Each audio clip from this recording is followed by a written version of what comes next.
Alustuseks. Ma ei oska mängida mitte ühtegi muusikainstrumenti, aga mulle tegelikult väga meeldib sellega aeg-ajalt mediteerida.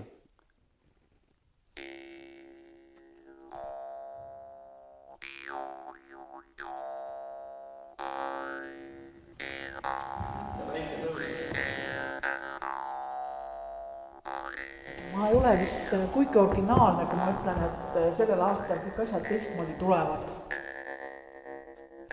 Nii et vähemalt 25 näitust oleme me koos teinud selle aja jooksul. Mul on väga huvitav see, mida ma ilmselt mitte kunagi teada ei saa, et kuidas on kontserti ja proovi läbi selle objektiivi vaadata. Selle ühisnäituse minu osapoole pealkiri on pidulik lahkumine. Lahkumine. Lahkumine.